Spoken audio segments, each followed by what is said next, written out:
tous, c'est Gitaku et bienvenue pour cette nouvelle émission sur Senseiya Netflix, épisode 3 et épisode 4.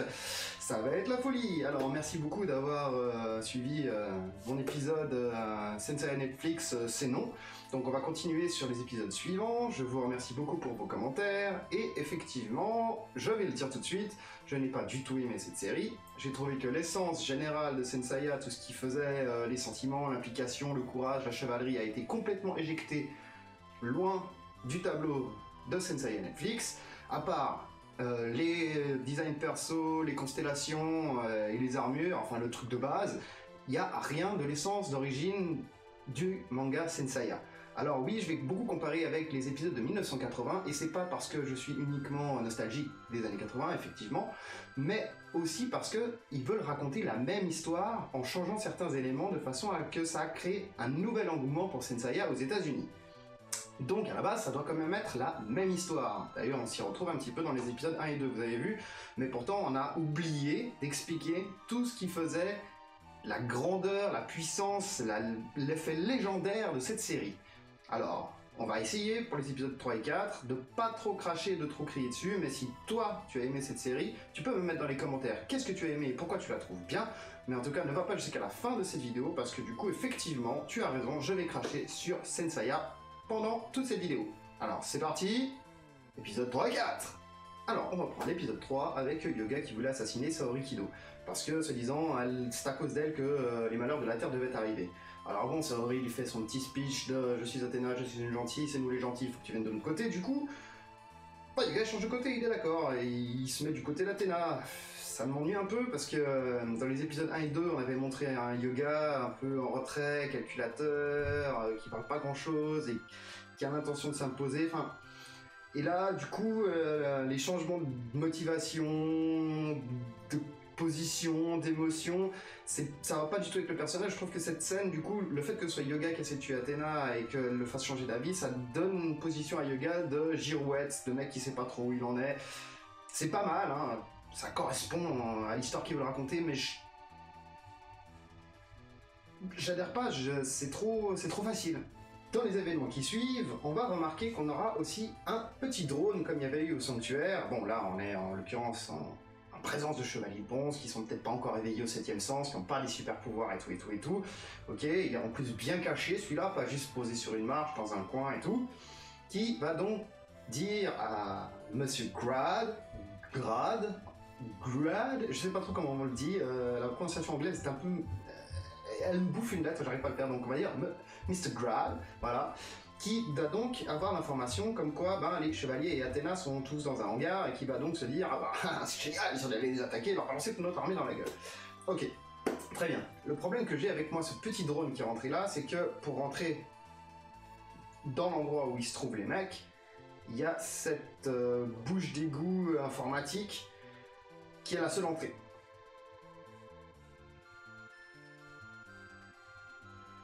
Et la bouche d'égout informatique, elle l'a pas vu, le drone entrer? Ou le drone il est rentré avant qu'on pose la bouche d'égout? Ça fait combien de temps qu'il est là ce machin? Mais j'ai aucune idée, ça n'a aucun rapport, c'est nul. C'est nul. Donc on passe quand même au flashback de Yoga pour expliquer pourquoi est-ce qu'il a voulu tuer Athéna et autres, un moment dans l'épisode. C'est bien parce que je vous l'ai déjà expliqué parce que j'ai vu l'épisode avant, mais du coup moi j'aurais placé ça avant l'explication d'Athéna pour pas qu'on en arrive là. Donc vous voyez ce type chelou qui apparaît dans un portail derrière Yoga, il va lui dire « Va buter Athéna ». Le mec chelou là, dans son portail. Et Yoga lui, il va pas se poser de questions, il va dire « Ouais, tu sors d'un portail, mais c'est pas grave, moi je kiffe les portails ». Non, je pige pas. Mais il y a un mec chelou qui sort d'un portail derrière moi et qui me dit « Va buter quelqu'un », j'ai dit « Mais... non, déjà, non. Ensuite 2, tu me dis qui t'es. 3, tu me dis pourquoi, pour qui tu travailles, enfin, je sais pas, je me dis pas, ah ouais, ok, je l'ai buté. Non. Mais au moins, ils ont mis quand même le flashback de Yoga avec sa mère, parce que sinon on va être un peu emmerdé dans les 12 maisons, si on sait pas que Yoga a sa mère dans l'eau, parce que du coup on pourra pas le mettre dans un glace. Moi je suis même pas sûr qu'il va le mettre dans un glaçon. Bon, on va pas parler de ça tout de suite, on attendra plus tard. Mais au moins, ils ont fait le flashback sur la mère de Yoga qui nous prouve que Yoga, lui, n'est pas un orphelin abandonné et qu'il avait des parents qui sont morts dans un bateau, sous la glace. Ça va. Ça j'aime bien. En plus la scène est jolie, le bateau est bien fait. Là j'ai pas grand chose à dire. Mais ce couillon qui sort du portail, non mais sérieux. Quelques instants après le flashback de Yoga, on va pouvoir profiter de dire au revoir aux personnages secondaires qui vont dire au revoir à Yoga les autres, qui vont sûrement les revoir plus tard ou je sais pas trop, mais en tout cas ils prennent leur sac à dos et c'est chaud du bal. Alors autant dans la série originale effectivement ils étaient aussi mis de côté. Après le tournoi galactique, ils se sont explosés par Iki, il y en a des qui ont perdu, qui ont plus d'armure sûrement comme Seiya ou quoi que ce soit, qui doivent la faire réparer ou je sais pas quoi, ils sont plus faibles, ils ont perdu le tournoi, donc évidemment c'est les autres qui vont partir au combat. Mais on leur dit pas, genre, on fait pas une scène spéciale, genre, je suis le gros nulos, je m'en vais quoi. Là c'est vraiment du foutage de gueule, déjà qu'on a rien raconté sur eux, qu'on n'a pas montré leur pouvoir, qu'on sait pas... Enfin on sait rien d'eux, on s'en branle, bon on n'a pas le temps, allez, vas-y, passe à autre chose. Je vous demande sur les reverra à la fin d'ailleurs. Le combat mythique des premiers épisodes. Seiya versus Shiryu. C'est pas mal. Étonnamment, c'est pas mal. On a l'essentiel du combat qui est présenté. Le point le plus dur, le bouclier indestructible, l'armure du dragon, le point faible de Shiryu... Tout est là. Tout est là, donc je peux pas dire que c'est pas bien. En plus, on a de très bonnes scènes de combat un peu karaté qui changent un petit peu de ce qu'on avait vu dans Senseiya, même s'il y en a quelques-uns dans l'épisode quand même. Mais c'est bien foutu, l'animation est pas trop mal. J'ai par contre un énorme problème parce que je n'ai pas ressenti cette détresse, cet amour, cette peine, ce courage, cette volonté de gagner comme le combat que j'ai eu quand j'étais petit. Ce combat qui m'a fait sortir des larmes, qui m'a fait avoir peur pour Seiya, peur pour Shiryu du Dragon, qui m'a donné énormément d'émotions, elles ont disparu. Déjà, rien que le fait qu'ils veulent se combattre sans armure pour prouver ce qu'est un chevalier, qu'un chevalier va jusqu'au bout, jusqu'à la mort pour combattre, et qu'il donnerait sa vie pour ses objectifs, ses buts, les gens qui le défendent et tout. On n'a pas le code d'honneur de la chevalerie, j'ai pas le sentiment que ce combat, il est genre ultra important. J'ai pas le sentiment vraiment que la vie de Shiryu est en danger, on te l'explique vite fait, avec l'histoire du dragon dans le dos et autres. Le combat est bien, il est bien animé, il y a des jolies idées. En plus, pour une fois, l'attaque de Pégase, elle est violente, c'est une attaque Big Bang Finish. Elle est jolie, il y a plein de météores, c'est cool.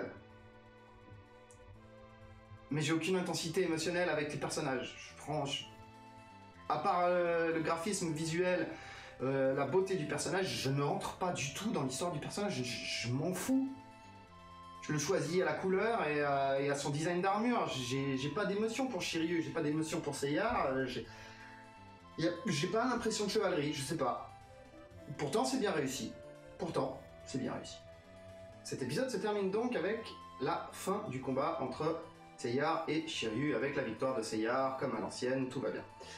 On a ensuite un petit passage avec Glud, qui lui décide, enfin, grâce à ses mini-drones et qu'il a vu que les chevaliers se battaient, de passer à l'assaut et d'envoyer toute l'armée d'Advance Wars pour péter la gueule à Saori et ses chevaliers. On arrive ensuite sur cette petite image que j'ai mise là, où Yoga se pose la question à savoir est-ce que Saori n'aurait pas vraiment raison, est-ce que je devrais pas me lancer à 100% dans la quête pour Saori, pour la sauver parce qu'elle est gentille et tout, ou est-ce que je dois me retourner vers ceux qui avaient dit qu'il fallait que je la tue? Alors on arrive sur cette superbe image qui va nous montrer ici, d'un côté Athéna avec ses chevaliers, que j'arrive pas trop à reconnaître, je dois vous avouer, peut-être à la limite Seiya tout en bas à droite, voir un autre chevalier au milieu de la rangée, là, le troisième avec sa pure armure, avec ses grosses épaulettes, je vois pas du tout qu'est-ce que ça peut être. Et de l'autre côté, le grand pop, et on a un design rapide des chevaliers d'or, donc combien ils sont en fait? 1, 2, 3, 4, 5, 6, 7, 8, 9, 10, 11, ils sont 11, il manque le chevalier d'or du Sagittaire. Ok. Donc voilà, il y a 11 chevaliers d'or, très bien, tout va bien. Donc on utilise les chevaliers d'or, ils ont l'air d'avoir un design correct. Bon bien sûr c'est du design vite fait, pour pas qu'on nous montre déjà la version finale, mais il me semble que le taureau n'a pas de casque par exemple, enfin beaucoup de gens n'ont pas de casque, il y en a quand même un ou deux qui ont un casque. c'est cool. En espérant que peut-être des casques apparaîtront et qu'ils arriveront à les faire placer dans les cheveux sans que pour autant ils se chevauchent avec le casque. Parce que c'est quand même la base du truc. Moi j'adore les casques. J'adore les casques. Donc on a un finish qui est pas trop mal et on a un épisode 3 qui au final était plutôt bien. Était plutôt bien. Je peux pas le mettre dans les bons, mais il passe. Franchement il passe. C'est le meilleur que j'ai vu jusque-là. L'épisode 4 va commencer donc avec un check-up dans le camion qui se trouve dans le garage de Saori de Shiryu. D'où Tatsumi, parce que médecin Tatsumi, donc va vérifier qu'il n'a pas de lésion irréversible. Pourquoi pas? Pourquoi Tatsumi est médecin? J'en ai aucune idée. Pourquoi il y a un camion de médecine ici avec juste un lit dedans et pas d'ustensiles comme vous pouvez le voir? J'en ai aucune idée. Là on commence de nouveau à faire du je m'en branle, en gros. Donc, on va expliquer pourquoi est-ce que Shiryu il est venu là. Il est venu là parce que son vieux maître, qui lui a tout enseigné, lui a dit il faut aller là-bas, même si à la base t'as pas le droit de faire des combats solitaires, 1 contre 1, c'est interdit dans la chevalerie, mais tu dois aller là-bas. Pourquoi? Parce que va te faire foutre. Non, on comprend l'idée. Il sait que c'est Athéna, parce qu'on a déjà vu la série des années 80, donc il était envoyé là pour protéger Athéna. Ok, mais sinon c'est un peu va te faire foutre, on s'en fout, fallait que t'y ailles. Ensuite, on va demander à Shun. Pourquoi est-ce qu'elle est là? Alors Shun, elle explique que quand elle était petite, elle se faisait tabasser par les garçons et qu'elle savait pas se défendre. Et que son frère lui a appris à utiliser des techniques défensives, de façon à plus pouvoir se faire taper et à juste envoyer balader les gens, quoi. Sans leur faire de mal, sans les taper, sans tout. Ok, très bien. Ensuite, quand elle a obtenu son armure, sûrement parce qu'elle est en armure, donc, la chaîne va marquer Axia par terre, qui veut dire quelque chose d'important. Et normalement, la chaîne s'active dans la série d'origine et marque le nom Axia parce qu'elle vient de repérer Iki. Là, elle a marqué Axia au bord de la mer, comme ça, une fois. Pour donner un indice sûr, on s'en branle. Apparemment, Shun a aussi reçu la lettre qu'aurait dû recevoir Yoga, mais elle n'a pas voulu l'ouvrir, donc elle a tenté de l'acheter, tout bêtement. Ok, et donc elle revient parce que elle veut se battre pour voir Iki. J'ai pas compris. Donc elle est là, en fait. Non, franchement, j'ai rien compris. J'ai regardé 3 fois la scène, j'ai rien compris. Donc, je comprends dans l'idée qu'elle vient là pour pouvoir se battre, pour devenir une chevalière en la mémoire de Iki, parce que Iki était envoyé sur une île isolée, mais personne ne lui a jamais dit qu'Iki était mort, et l'île isolée c'est l'île de la mort, et ils ont été séparés par qui? À quel moment? Puisqu'ils n'ont aucun lien avec Mitsumasa Kido. Juste...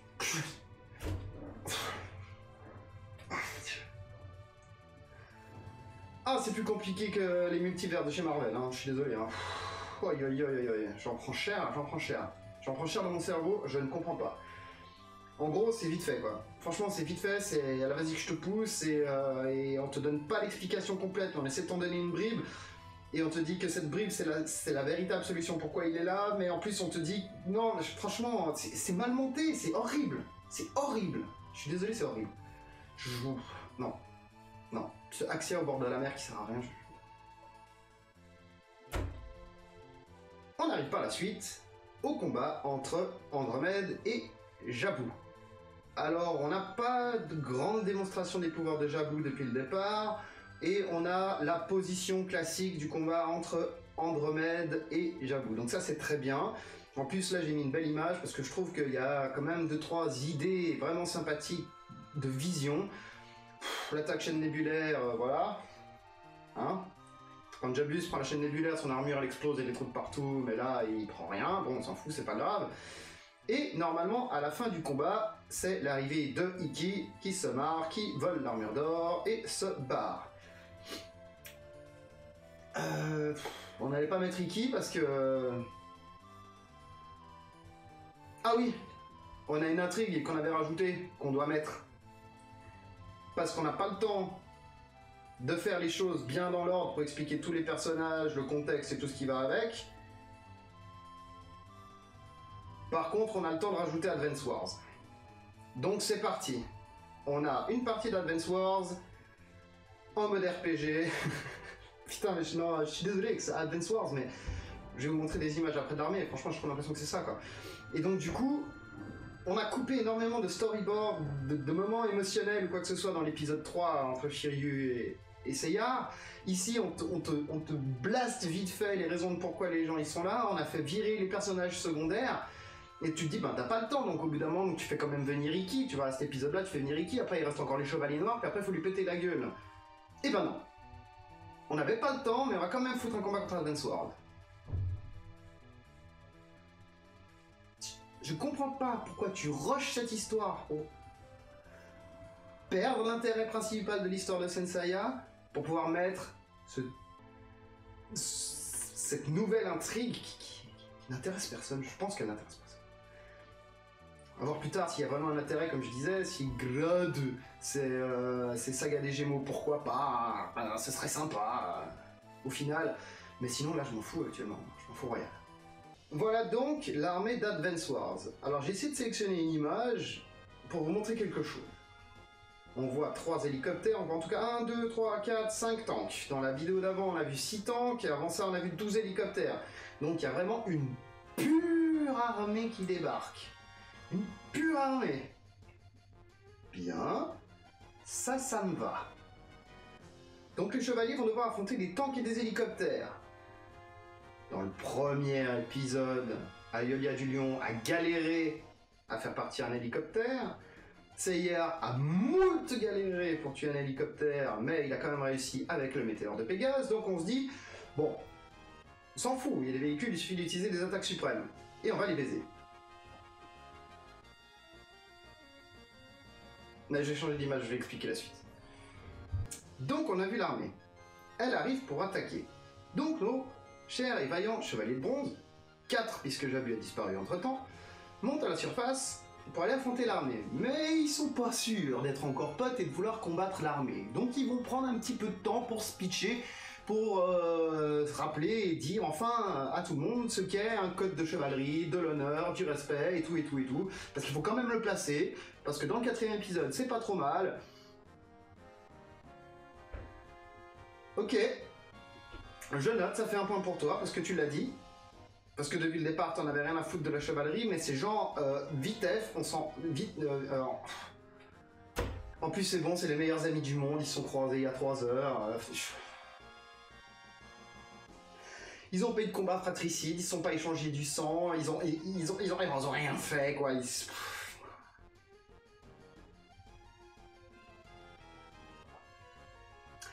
Autant dans la série d'origine, ils étaient tous regroupés par Mitsuma Sakido, ils se connaissaient quand ils étaient petits, ils étaient déjà des potes quand ils étaient petits, ensuite ils sont partis à l'entraînement, ensuite ils sont revenus, ils se revoient. Il y en a certains qui sont toujours ennemis, il y en a certains qui sont toujours amis. Et ça donne un lien, je veux dire, ils étaient petits ensemble, ils ont grandi, ensuite ils sont séparés, ils se retrouvent, ils ont un lien, c'est pour ça qu'ils s'aiment, qu'ils veulent s'apprécier, qu'ils sont potes. Là c'est des mecs qui se sont croisés il y a 3 heures, putain tu vas pas me faire chier quoi. Tu deviens pas les meilleurs potes du monde en 3 heures. Continue dans les absurdités. Des mecs à pied. Des mecs à pied au milieu du désert. On avait vu des véhicules, mais tout d'un coup il y a des mecs à pied qui débarquent. Faux raccord de merde, incrustation à la con, je sais pas, mais là ça commence à faire vraiment beaucoup. Ok, utiliser le Nebula Chain pour parer des missiles d'hélicoptère, c'est pas mal effectivement. Mais à quel moment une balle peut atteindre un chevalier? Bon, c'est comme question, est-ce que non. C'est comme si tout d'un coup tu foutais, je sais pas moi, un type avec une mitraillette en face de Son Goku, même quand il est petit, quoi. Puis que tu te dises, oh merde, Son Goku il a perdu, quoi. C'est quoi ton intérêt là-dedans? C'est du downgrade de chevalier mortel, quoi. C'est-à-dire qu'un chevalier du Zodiac, tu peux le buter avec un Magnum 44 dans son armure. Parce qu'il est en danger quand t'as un flingue. Mais ça sert à rien, chevalier, alors. J'adhère pas du tout à cette idée. Les mecs, là, ils devraient être poutrés en 2-2, quoi. Yoga, il suffirait qu'il fasse un vent glacial et hop, tout est gelé, les mecs, ils ont disparu, quoi. Seiya, Shiryu, Shun et Yoga, ils se mettent au combat, ils vont au combat. Comme ça, hein. Pas au combat Kikoa, hein. et ben il n'y a plus personne en 3 secondes. Les mecs ils vont plus vite que la vitesse du son, ils savent même pas où ils sont, les mecs ils vont trop vite. Ils peuvent tabasser la moitié de l'armée en 2 secondes. Non, c'est incroyable, putain c'est incroyable. Il y a vraiment rien qui joue dans cette bataille contre l'armée quoi. Je suis désolé, il y a rien qui joue.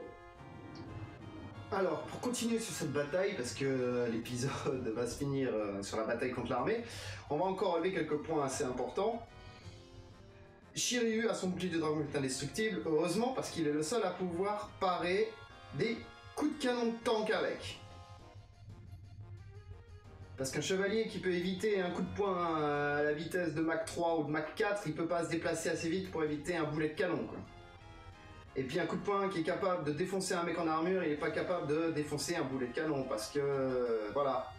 Ça aurait bon qu'il y ait un missile de tank. Un missile de tank.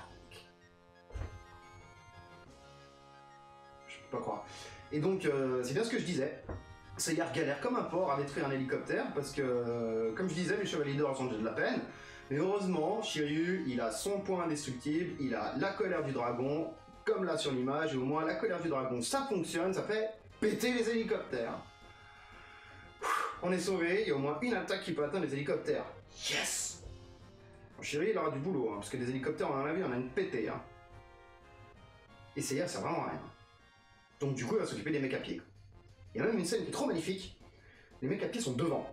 Donc Seiya, il part devant, il fait des petites vagues de Kiko à la con, et tout d'un coup, ils vont se regrouper de nouveau, les chevaliers. Et là, il va apparaître de derrière la ligne ennemie pour faire un saut jusqu'à ses potes. C'est-à-dire que Seiya, il a tabassé des gars pour passer jusque derrière les lignes adverses, et au lieu de les défoncer depuis derrière les lignes adverses, qui est vachement plus facile d'arriver dans le dos d'un adversaire, non, il refait un grand saut monstrueux pour revenir vers ses potes, devant les tireurs ennemis.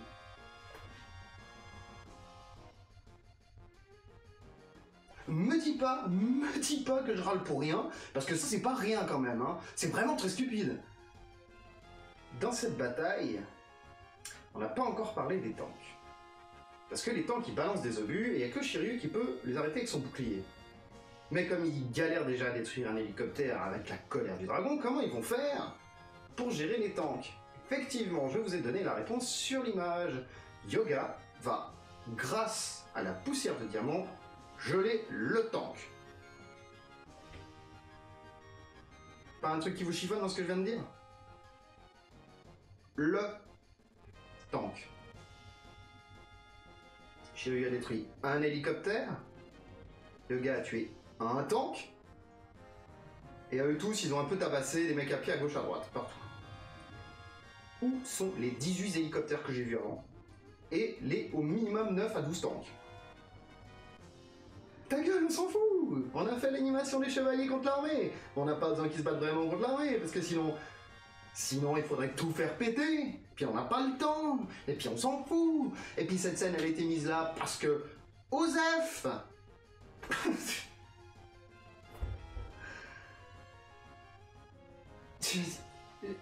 La mise en scène, le montage, c'est pourri!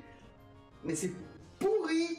C'est aussi pourri que Dragon Ball Evolution. Cet épisode-là, il est niveau Dragon Ball Evolution Power Level. Je dirais peut-être même la série entière, on verra plus tard, mais... C'est horrible. Je ne cautionne pas du tout cet épisode. Non, je rigole pas. C'est vraiment le plus pourri épisode manga animation que j'ai jamais vu. Et voilà les amis, le boss de fin de stage, celui qu'on obtient à l'intervalle entre deux stages dans Final Fantasy, l'avion de chasse. Et oui, bon, à la limite, un avion de chasse, pourquoi pas, quoi. Mais normalement, ce que c'est... Enfin, je veux dire, cette bataille n'a rien à voir. Je veux dire, s'il y a tous ces tanks, il y a tous ces hélicoptères qui balancent un avion de chasse, normalement, les chevaliers sont groupés là, et puis là, à la limite, tu comprends que les gars sont dans la merde. Mais là, c'est vraiment nul. Et en plus, cet avion de chasse, voilà, il a des missiles, ce qu'avaient les hélicoptères, une mitraillette, ce qu'avaient les mecs à pied, et c'est tout. Il n'y a rien de spécifique, quoi. C'est un boss... C'est un boss... Mais quand même, pour l'avoir, il va falloir faire une chaîne nébulaire pour arrêter un missile, parce que la chaîne nébulaire peut pas prendre assez de place pour arrêter tous les missiles qui sont tirés, ni toutes les balles. Ça me fait marrer ce que je dis, quoi. Un Diamondo d'Asto pour arrêter donc le deuxième missile, parce que le Shenmue ne peut pas arrêter deux missiles. Un bouclier des dragons pour arrêter les balles. Et pour détruire l'avion, un météore de Pégase. Et voici que notre amitié est enfin soudée. Nous sommes capables de détruire les boss de middle stage. Et on a créé un groupe, ça y est, on est en mode RPG. J'ai un tank, un soutien, un DPS et une classe héroïque que j'aime bien. Oh le stéréotype de merde! Oh le stéréotype de merde! Laisse tomber! Rien à voir avec des personnages qui ont...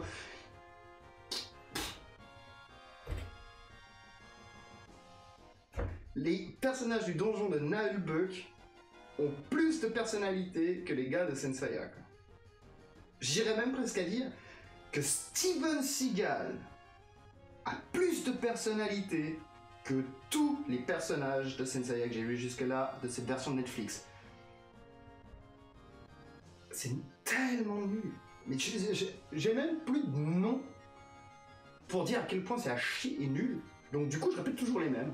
Parce que je suis outré. Voilà. Je suis outré par cette scène. Comment vous parlez de ce qu'on voit à l'image, là?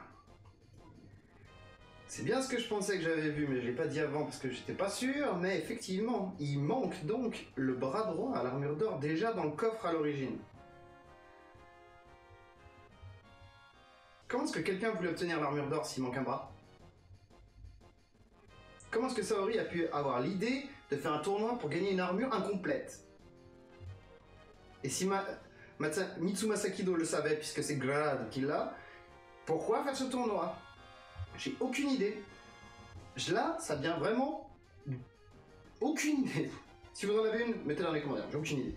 Donc apparemment, à partir du bras droit du Sagittaire, ils ont réussi à, je sais pas, en tirer une énergie, quelque chose qui leur permet de faire des chevaliers virtuels, des chevaliers d'acier en gros.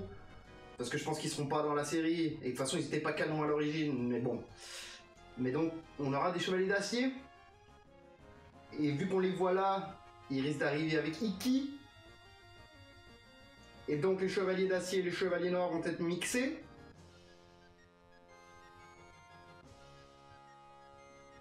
Bon, en même temps, les chevaliers d'acier, Osef. Les chevaliers noirs, c'était pas mal quand même. C'était pas mal.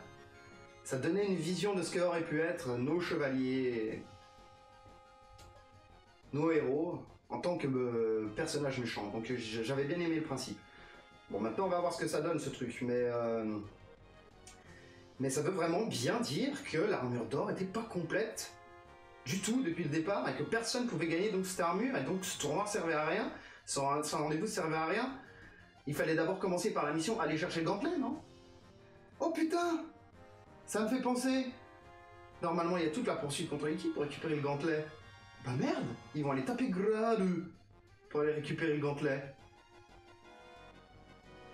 Putain! Me dis pas que les chevaliers d'argent travaillent pour le Grad. Sinon ça voudrait dire vraiment que ce type c'est le Gémeaux en fait. Fin de l'épisode 4. On se retrouve de nouveau dans le garage de chez Saori. Et enfin la chaîne réagit, montre son ennemi. Et nous voyons Iki qui vient voler le collier de l'armure d'or. Mais comment il fait?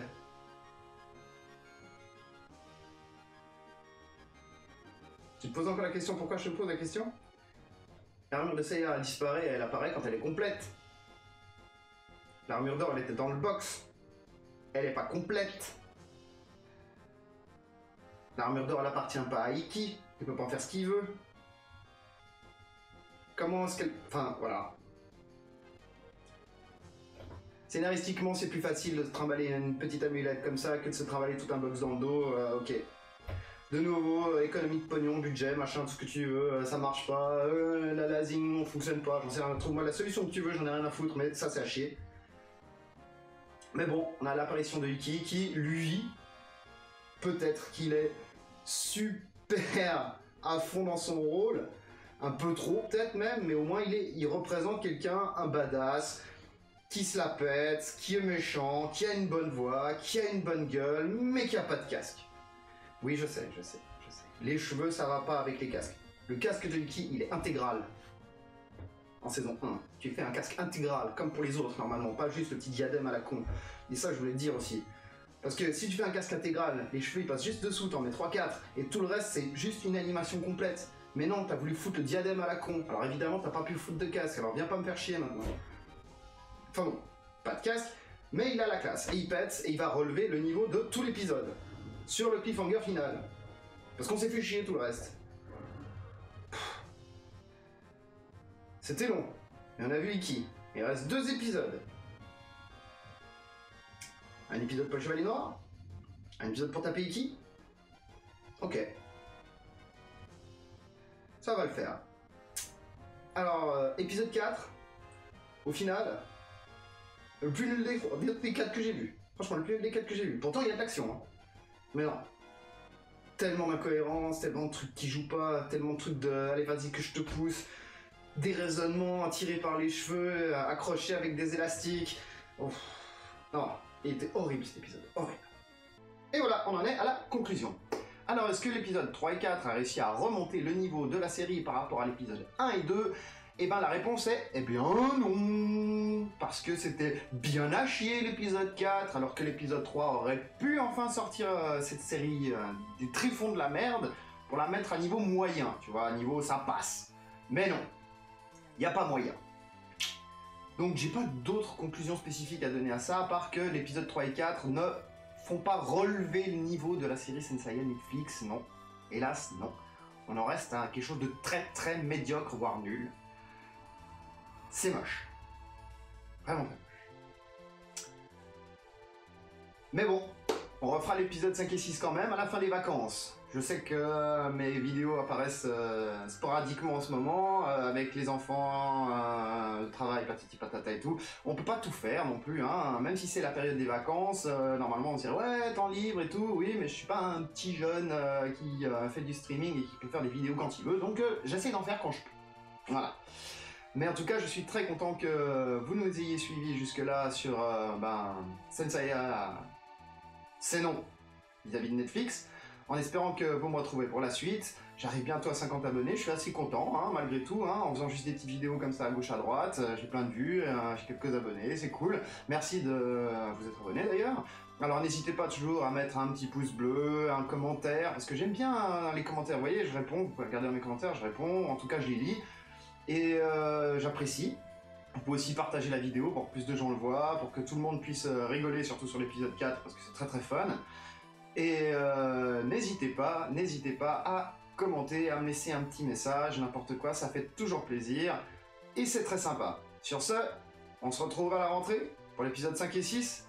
J'ai très peur. Oh, Ikki, pas loupé, Ikki, quoi. Ce serait vraiment moche de finir sur l'épisode 6 avec Ikki loupé. Sur ce, à plus les gens. Je vous aime. Faites-vous plaisir. Yo!